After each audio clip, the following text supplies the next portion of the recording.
안녕하세요. 네, 메타보이와 함께하는 티타임입니다. 차를 한 잔 드시고요.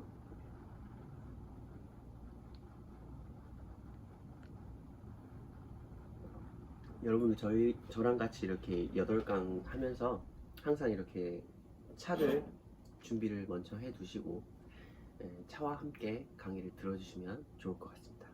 이 시간이 여러분들의 몸과 마음이 맑아지는 시간이 되었으면 좋겠습니다. 첫 번째 강의는 이쪽에 있네요. 다도를 위한 넓고 얕은 지식 있습니다.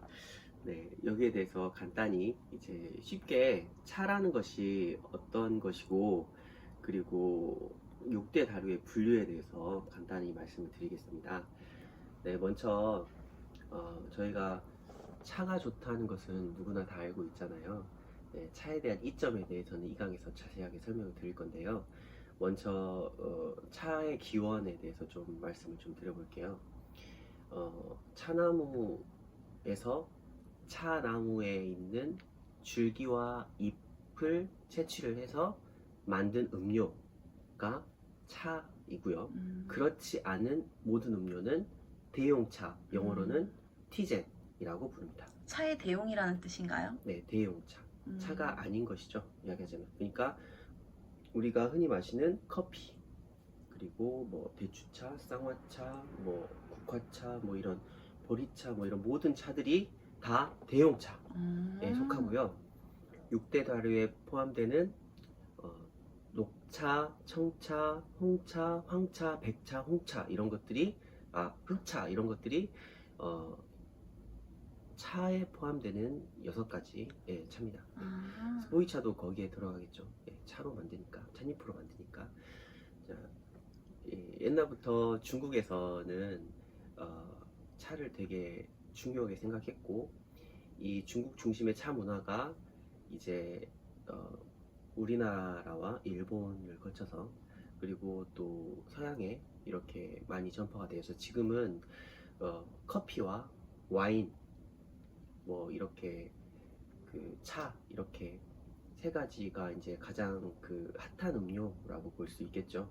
세계 3대 다류의 세계 3대 음료의 차가 1번이고요. 그 다음에 2번이 커피, 그 다음에 3번이 코코아. 이 정도 되겠습니다. 코코아가 3번이구나. 근데 양의 격차는 어마어마하지만 이제 3대 음료라고 봤을 때는 1번이 차, 2번이 커피 이렇게 갑니다. 술은 안 들어갔나요?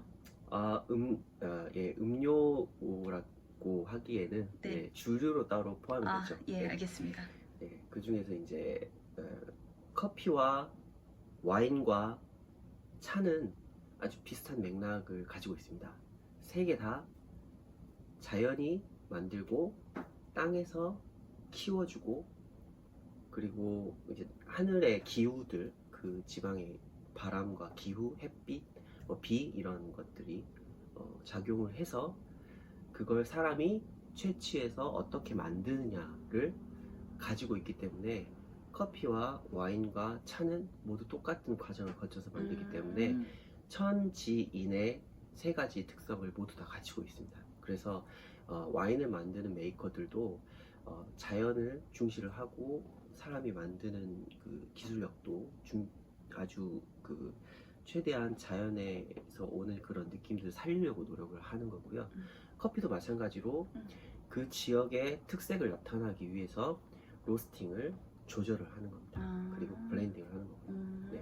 그래서 이제 차도 마찬가지로 그 지역에서 나오는 그 찻잎의 특성을 최대한 반영을 해서 지역마다 만드는 차의 종류가 좀씩 다릅니다. 물론 아주 좋은 찻잎을 가지고 있는 지역, 천혜 그런 지역에서는 아주 다양한 차의 종류가 나올 수도 있겠죠.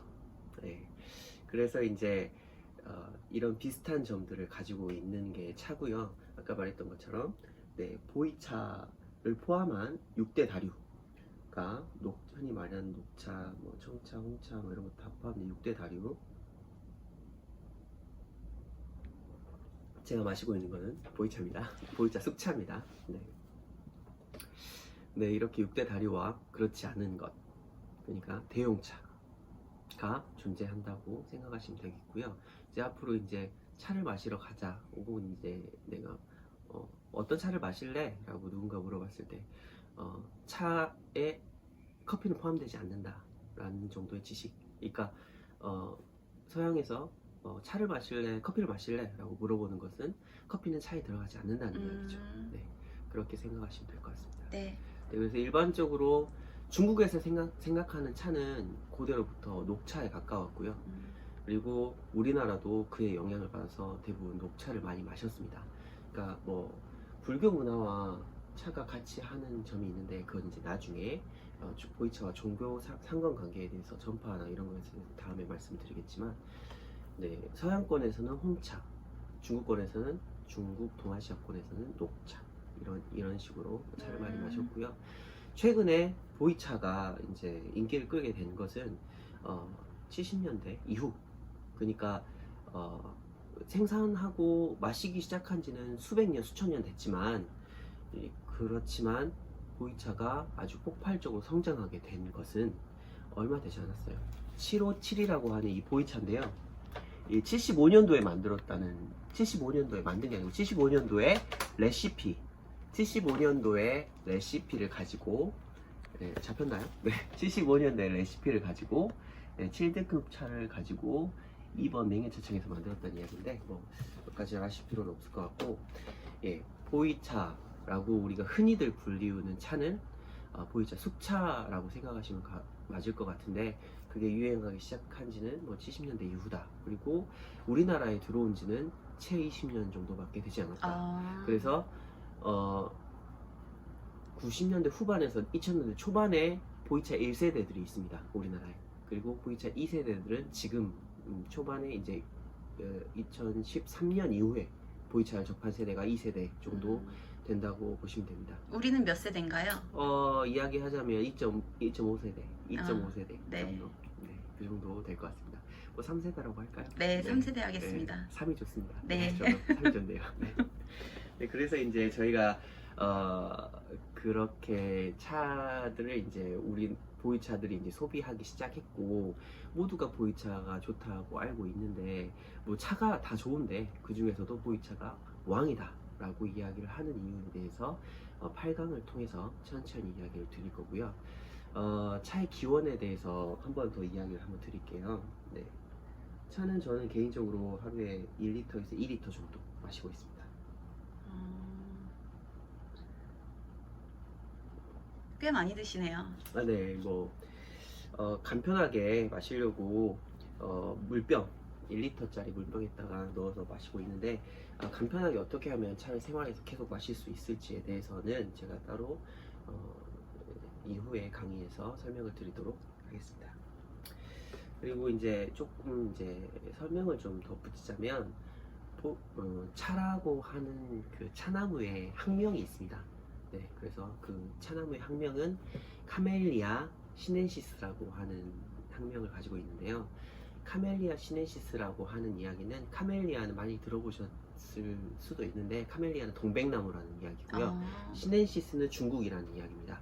그래서 카멜리아, 시넨시스, 뭐 윈난시스 이렇게 해서 동백나무, 중국, 음남성. 근데 왜 동백나무라고 하죠? 꼭? 차나무가 멀리서 보시면 동백나무랑 거의 비슷하게 생겼어요. 그렇지만 우리가 흔히 생각하고 있는 차나무는 보성 있죠, 보성. 네. 제가 보성 출신입니다. 네. 예, 녹차에서도 차에서도 보성이라고 하는데, 그 다원에서 우리가 흔히 생각하는 제주도나 그런 곳에서 생각하는 차나무는 동글동글하게 이렇게 계단식으로 이렇게 있잖아요. 그거는 이제 어떻게 보면 재배차, 그러니까 자연 상태에 있지 않고 이렇게 생산력의 증대를 위해서 닭을 풀어서 키우는 게 아니고, 닭을 이 케이지에 가둬서 이렇게 통통통통 가둬놓고 알을 하나 타타타 받는 느낌으로 차를 이렇게 밀식해서 빡빡하게 심어놓은 생산량을 위한 그런 차들의 비닐하우스 같은 거. 그렇죠. 예. 동물복지 유정란이 좋습니까? 아니면 양계장에서 이렇게 갇혀서 고기만 이렇게 하던 닭이 낳은 달걀이 좋을까요? 다 좋을 것 같습니다. 네, 둘 다 좋겠지만 아무래도 유정란이 더 좋겠죠. 유정란이 동물복지 유정란이 좋겠죠. 뛰어다닌 그런 친구들이 더 튼튼하겠죠. 건강하겠고 더 좋은 영양분을 가지고 있겠죠. 그런 느낌으로 차도 이렇게 재배차냐 아니면 야생형 고차수냐라고 아, 이렇게 나뉩니다. 그래서 야생에서 이렇게 듬성듬성 이렇게 크게 자라 있는 나무들 보면 동백나무 같이 생겼어요. 아, 비슷해요. 아주 비슷하게 생겼습니다. 그리고 실제로 잎도 동백나무 잎처럼 아주 두꺼워요. 그래서 그 잎을 이렇게 막 제다하는 체험 같은 거 혹시 해보셨나요? 아니요. 아, 네. 응. 해보시면 뭐 재밌다고 합니다만 저는 이제 옆에서 보기만 했는데 그 이렇게 유념을 하거든요. 차를 뜨거운 솥에다 비비는 과정이 있어요. 그게 뭐냐면 그 찻잎의 두꺼운 세포막을 이렇게 으깨서 차가 뜨거운 물에 잘 우러나오도록 아, 만드는 과정인데요. 음. 이것을 이제 얼마나 하느냐, 어느 정도 비비느냐에 따라서 제다 기술력이 이제 차이가 나는 거겠죠. 네, 그래서 이제 차마다 그렇게 하는 정도가 조금씩 다르고요. 비비기를 안 하는 차도 있습니다. 네, 예를 들자면 뭐 그런 차도 있지만 아무튼 대부분의 용출을 우러나오는 속도를 빠르게 하기 위해서 유념을 한다. 세포막을 파괴한다. 동백나무처럼 잎이 두껍기 때문에 아, 네, 그렇게 생각하시면 되겠습니다. 네. 네.